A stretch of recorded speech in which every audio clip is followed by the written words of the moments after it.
Welcome to the We're Good podcast, where we are celebrating the everyday brilliance of people working toward a more positive world. If you're looking for the good that's taking place around you, you've come to the right place.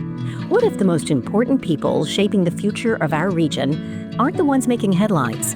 This week on the We're Good podcast, we're bringing you inside the Community Foundation for Northern Virginia's Impact Celebration, where hope is funded, futures are built, and communities are transformed. In 2023, we were feeding 730 families a month. Now we're feeding 1,000. So the reason that this is significant is that in our community, and it really across the country, the demand for services is going up. You're about to hear some powerful stories from the people making a lasting impact across our region. Today on the We're Good podcast.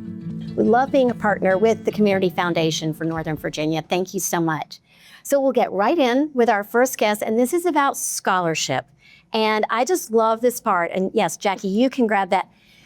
Jackie, we're going to start with you because it starts with you because of the story that you and your father wanted to start a scholarship that focused on environmental sciences. Can you tell me how that came to be?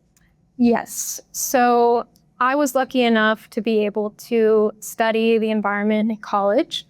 It's been something that's important to my father and to me for most of our lives. And it starts, in our backyard, going into the woods and seeing changes as you grow up. My father's lived in this area his entire life.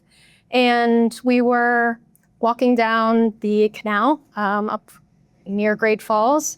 And I pitched him this idea, we have this opportunity to help our community and to help some of the, hundreds or thousands of students in Virginia who are interested in making a positive impact in the environment. And we partnered with CF Nova because due to the logistics of giving funding to university and college students, this was just a great opportunity for us to partner with the organization who knew all of that and allowed us to focus on the mission of the scholarship, which is helping students pursue environmental fields in college and beyond. And beyond, yes. And also, if you want to tell them the organization that you and your father started. Yes. So my father started White House Farm Foundation, which is a environmental nonprofit mostly focused on education and collaboration with local organizations, promoting sustainable development and environmental stewardship. The majority of our programs are based out of two properties, Leopold's Preserve in Haymarket, which is a large conservation area that is open to the public and managed by our organization, as well as a historic farm property that is in Luray in Page County, which is where we get the namesake from. And so all of these locations act as classroom, as laboratory, and as community spaces for people to enjoy and learn more about the local environment. Love that. And you said $25,000 awarded though through the scholarship. That was actually wrong. I was just talking to our executive director, and we were redoing the math, and it's probably closer to $60,000. Oh my goodness. We've been doing this since 2022 with CF Nova the entire time, and we've given about $60,000 to about 10 students.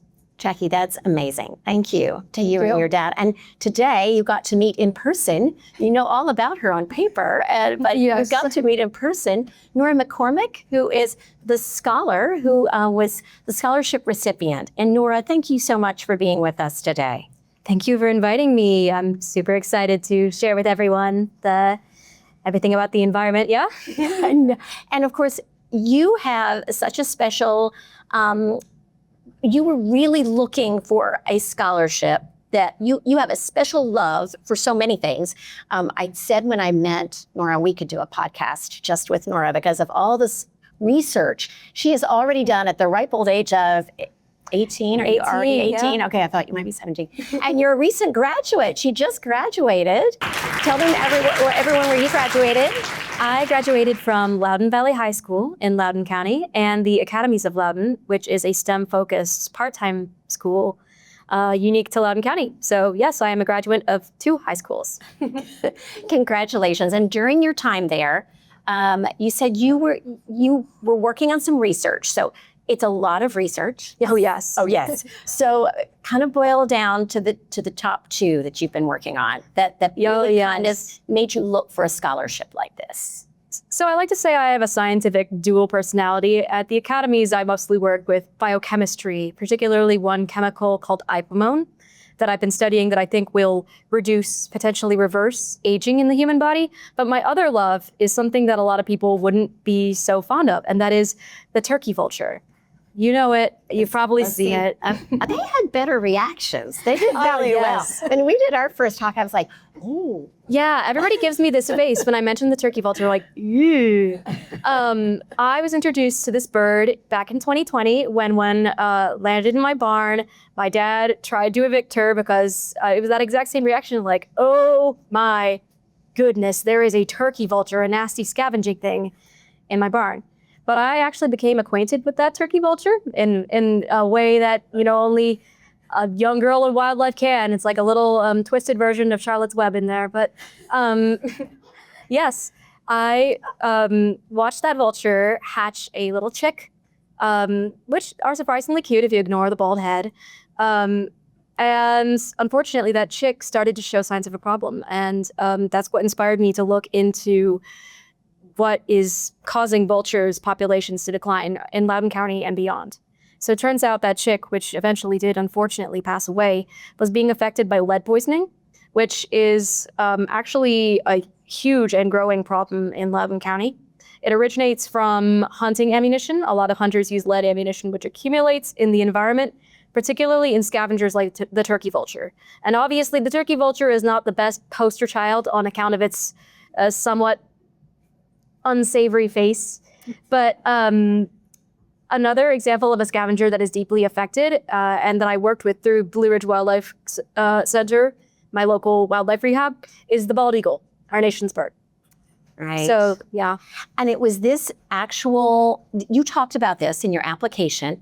And Jackie, you said this was what really stood out when you gave us that. Ah, yes. Go. Yes. So one of my favorite parts about the selection process is reading the essays.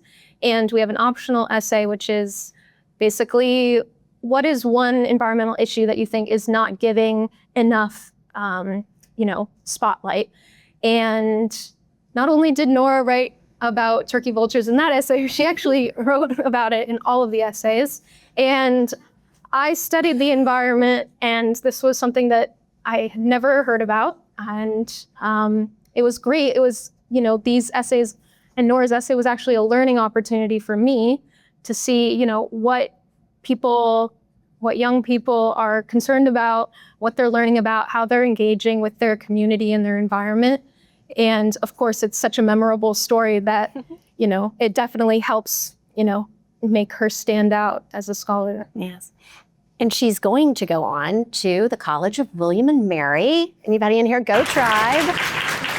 I have a daughter that just graduated from there not too long ago. And we were talking about how, why a lot of people might not realize why you need scholarship, especially if you're going to study research. Can you explain why a scholarship like the Pline Environmental Fund really is going to help? Well, absolutely. And one thing that people don't think about is the cost of college in the long term can really inhibit you when it comes to seeking opportunities that aren't paid. And for a while, for me, it was looking like I was going to have to start relying more strongly on part-time jobs, income, and look away from research opportunities that were stronger for my passion in the long term, but weaker for my financial stability in the short term. So receiving the scholarship puts a massive dent in that barrier that was going to prevent me from taking unpaid research, internships, and opportunities that I believe will truly advance my position in the research community, but I might not have even had access to in the first place without this help. Jackie, when you hear that, what do you think?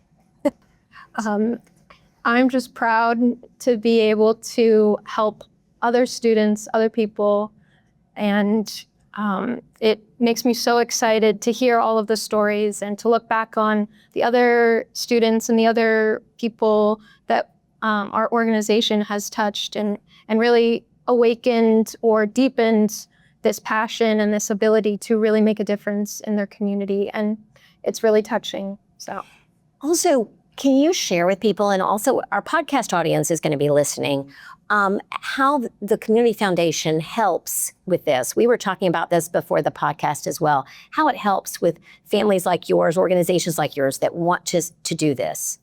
yes. So I had the idea to start a scholarship, and our organization, White House Farm Foundation, partners with other local organizations in terms of, donating to them if there are partners, or doing events together, everything. And that can be quite simple to organize, that transfer of funds.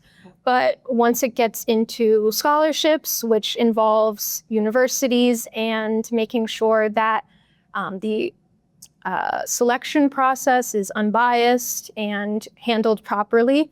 So I don't want to mess this up for all of the CF Nova people, but they offer a managed fund and a non-managed fund, which basically, Even the thumbs up. Renee said yes. the difference between that is basically who is doing the marketing and as well as the selection of the students. And we decided to do a non-managed fund. So we choose the selection committee, and we designed the application. And I think this was important to us because we wanted to have a little bit more of the hands-on, because these issues are so near and dear to our family and to our organization and to our partners, that give us the opportunity to see all that's happening and be able to. It's very difficult, but choose a couple students every year to push forward and hope to see them fly one day, to use the bird Exactly. analogy. Oh, Nora's going to love that. We are coming to an end of our segment. I know it goes so fast. So on the podcast, on the We're Good podcast, we always end with a peel back the curtain question. We want to peek into your organization. What makes it special? And so today, because we're talking about scholarships, Nora, can you share with us, you already did, why this is so special, but as far as being able to have these internships that you'll be able to do even more research, what do you hope people would learn from being able to be a part of something like this? Well, absolutely. And I think it's really important to acknowledge the role of local scholarships, because we all talk about these $50,000 or $100,000 giant scholarships from these multinational companies. And that's what people chase when they're going for scholarships. But to know that my local community is standing behind me, that's what really, really makes it special. CF Nova in particular, their commitment to being like a linkage group between so many nonprofits and organizations in Northern Virginia is especially near and dear to my heart as a loud and proud rural Northern Virginia kid, I guess. And this money, even though it might not seem as significant as someone's full ride, it's enough that will be able to provide for me research experiences or summer experiences that will push me just that much further ahead. So yes, thank you. That's wonderful. That's so awesome. Jackie, we want to close out with you. What's this been like for you? What would you love to share with our audience that makes this so special they wouldn't read on a website? I know it's hard. There's so much to choose from. I think that one of the things that's really important in philanthropy, however small it is really looking to your local community and the people around you. I know that when I hear about the work that both the White House Farm Foundation staff and the board, as well as our volunteers, our interns, our scholars are doing, it really touches my heart how many people take the time out of their day to do a small or large act towards making their community a better place. And I know that CF Nova and all of their partners as well do this. You know, change really does start at home. It starts in your backyard. It starts with your neighbor. And being able to look around and see that there's so many people in our community who care and want to make the world a better place is, you know, another reason to get up in the morning. We love that your story started in your backyard, and look at the ripple effect that it is having. I think that's amazing. And it is a ripple effect. Every one act does lead to more good, and that's what the We're Good podcast likes to focus on. So thank you both for sharing your stories today. Thank you. And thank you for what you're doing. And we have to keep up with you, Nora. We want to find out how this all goes. It's going to be great. Thank you so much for being with us. Thank you. Thank you all. We're going to let you gentlemen feel comfortable there. We're good. Okay, we're good, right? Okay. I'm going to let you all share this microphone. Okay. Thank you so much. Let's start off by having you do your introductions of who you are and your wonderful organizations. My name is Stan Jones. I'm the CEO at ACTS, Action and Community Through Service. I've been there 3 years as CEO. I'm retired school superintendent. And I'll talk more about ACTS later. Hi there, I am Luis Ortiz, Assistant Professor of Climate Applications at George Mason University and Co-Director of the Virginia Climate Center. We are so happy to have you all. And Dr. Ortiz, you can keep the microphone because I'm going to talk to you first. So when we're talking to our guests, we love to find out not only what their organizations are about, but their why. Why do they want to be a part of an organization like this? Because it really kind of goes to the heart of the organization. So Dr. Ortiz, we'll start with you. I know you and I were talking earlier, and you haven't been in the area too long, but you've been here long enough to know a whole lot about what's going on at Virginia Climate Center. Can you tell our audience, beyond also what are you doing there, but also your why? Why are you interested in this kind of work? Sure. So I'll start with what we do at the Virginia Climate Center so people get an idea of that.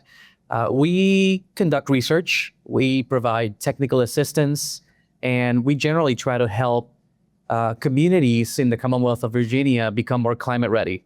And what that means is reducing sort of the technical barrier to understanding what's happening with the climate by conducting bespoke analyses, helping them understand what it means if it's raining more, if it's flooding more often, or if it's not raining enough. For example, we're in a drought right now in Virginia.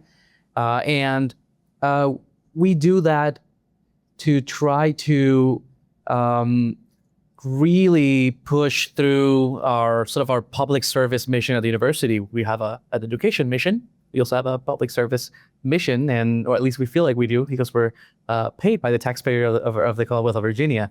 So we really do try to reach as many communities in Virginia and really, really help them out with some of that insight on how our climate is changing and what that means for folks just across the board, from transit and engineers that work at the municipalities all the way down to community-based organizations that are wondering, if I want to protect my community from the extreme heat, where do I plant my trees? Right. We were talking about, you don't have to go very far out of the region to have major farms in this area. And you all are reaching down into an area that's near and dear to our heart. We'll talk about that later, into Southwest Virginia and Southside Virginia. So it's really truly a ripple effect. Oh, definitely. And yes, definitely, we're feeling it here in Northern Virginia even. Yes. It's a combination of things, right? The weather is changing. We have wineries, right? And just a few months ago, we had a series of very hot days followed by frost. Talk about unpredictability, right? And if you're a farmer, you really care about that predictability. Or if you have a backyard garden, too. Or if you have a backyard garden. Right, exactly. Right. Hopefully you didn't plant your tomatoes too early. I know.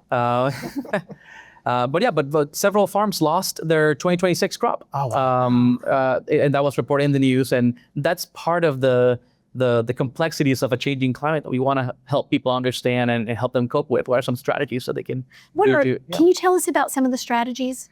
Oh gosh, in Like one example, maybe. yes. So, it could go from choosing varieties of grape if you're in a vineyard that are more resistant to those temperature ranges. You can grow certain crops in different zones, climate zones, and you're kind of informed by the history of where you are, but that history is sort of changing and not really describing your present reality. You have to make some adjustments.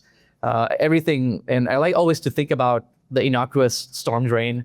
I hope everyone's familiar with a storm drain. I think we all are. But they're all designed to handle a certain amount of rainfall. And if it rains too much in a very short period of time, beyond what it was designed to do, then it's going to flood. And if it gets flooded, you can't go to work, businesses get impacted.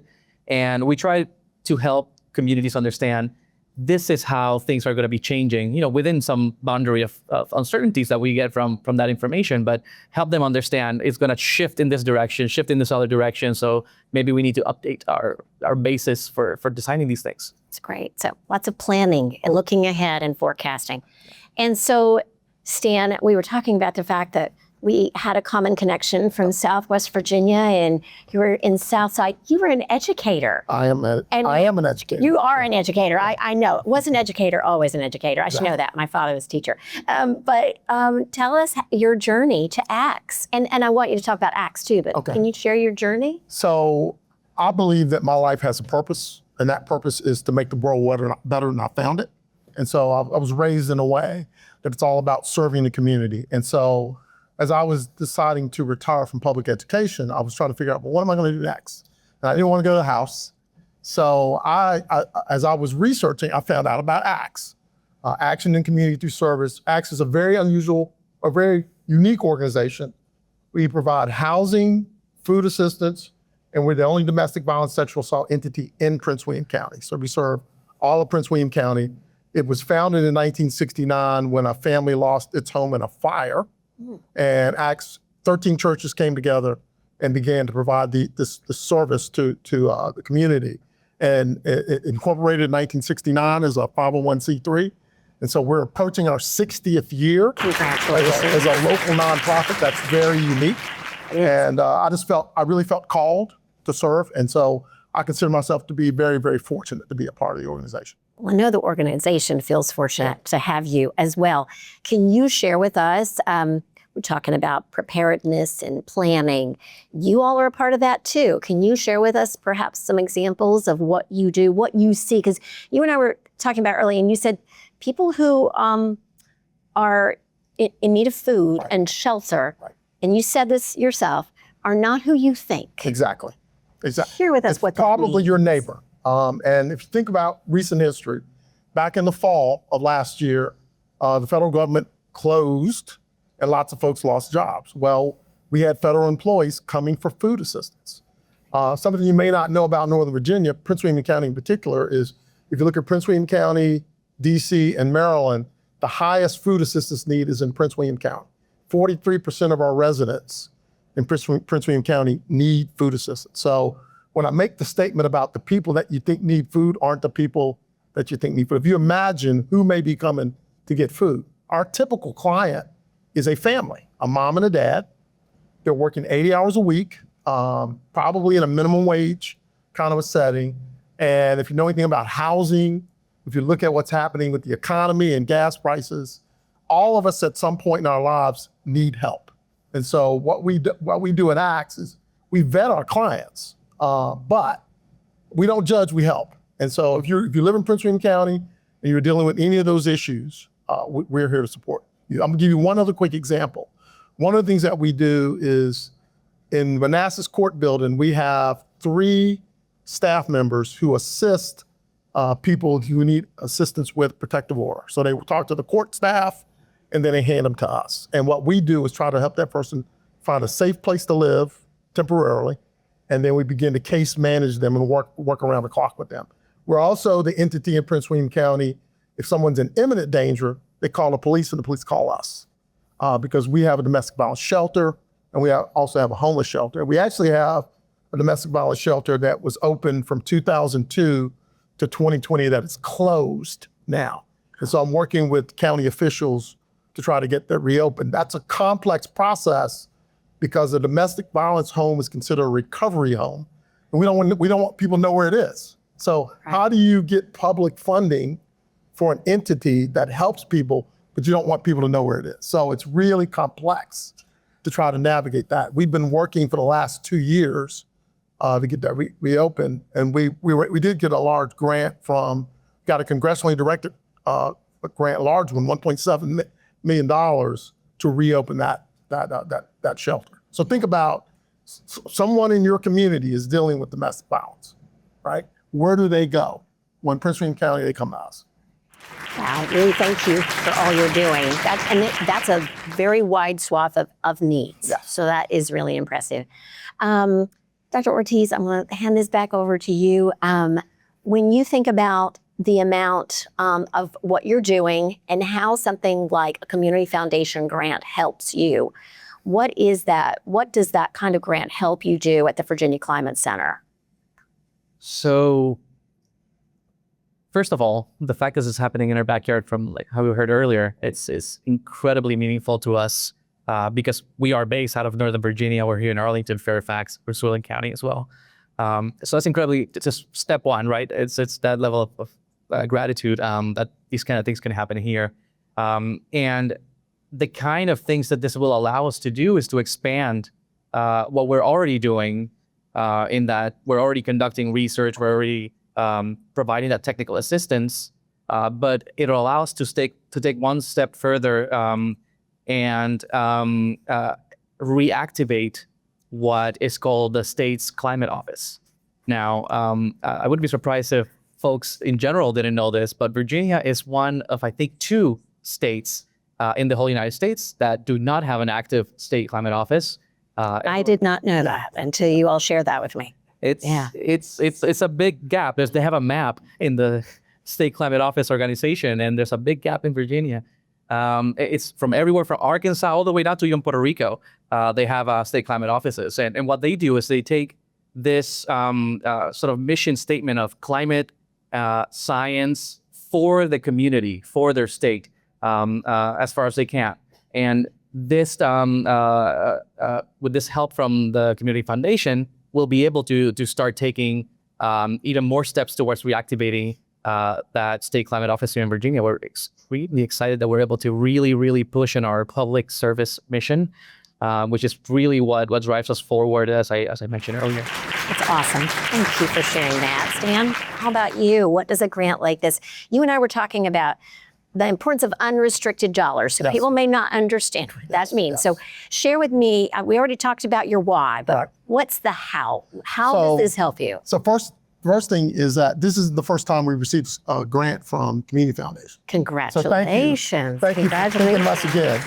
Congratulations. And we're using it in 3 different ways. So we have a rapid rehousing program where we get clients out of the homeless shelter into stable rental housing. Right. So we have a whole cohort of landlords that we work with. So we're using part of the funds for that. We feed 10,000 families a year, 4 staff members. That's it. We've in 100 Say that again. 4 staff 10,000 families, 4 staff members. So we rely quite a bit on volunteers. So we're going to use it. And what we've seen is that when I came to ACTS in 2023, we were feeding 730 families a month. Now we're feeding 1,000. So the reason that this is significant is that in our community, and it really across the country, the demand for services is going up, and nonprofit agencies aren't funded on a per client basis. So we can never predict the number of clients that we have. So what we know, in increased demand, we need to increase resources.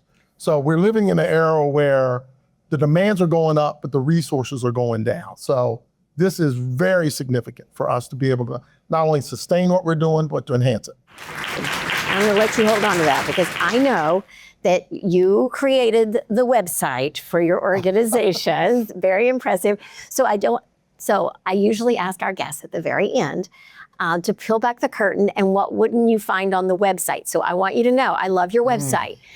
But good question. But what is something you would love for our audience here and on the podcast to know that about ACTS that you wouldn't find on the website? What I would say is this.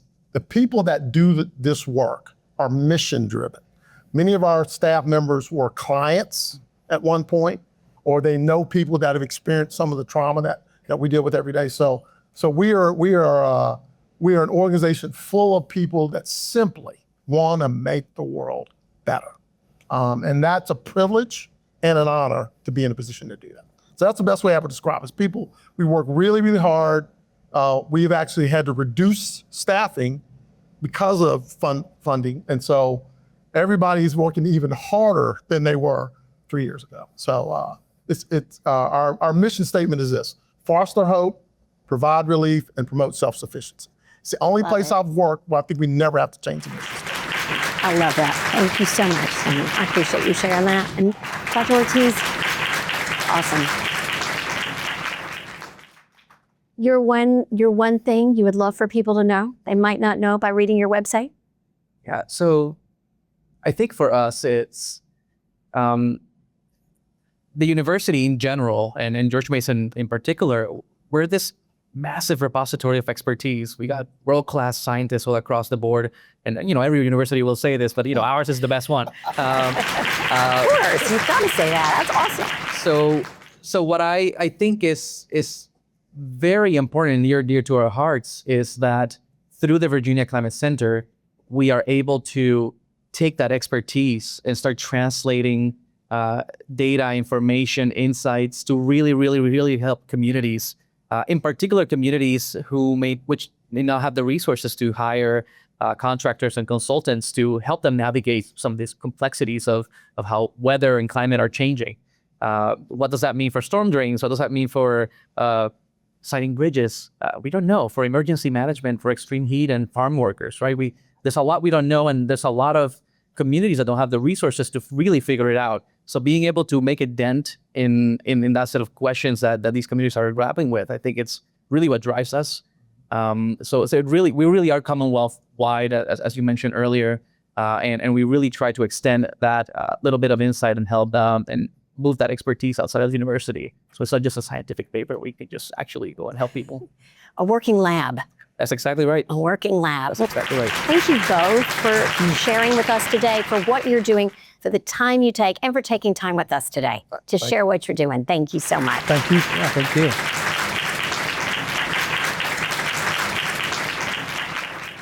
So we've heard some amazing stories, and I'm looking out in a room full of amazing stories. I know it. And we just really appreciate you letting us share these today as part of this wonderful celebration. But also we have more stories on the We're Good podcast. So we are just getting started ourselves. We started last year, but I think this will be the 39th episode. So we are getting up there, yes. So for more on that, you can always go to we'regood.net on our YouTube channel. Yes, we have a YouTube channel. Put in We're Good Podcast. And check us out. And also, please let us know about your organizations, because we really do believe this is a ripple effect, and we really do believe that we are celebrating the good that is going on around us. So thank you for being part of the We're Good Podcast today.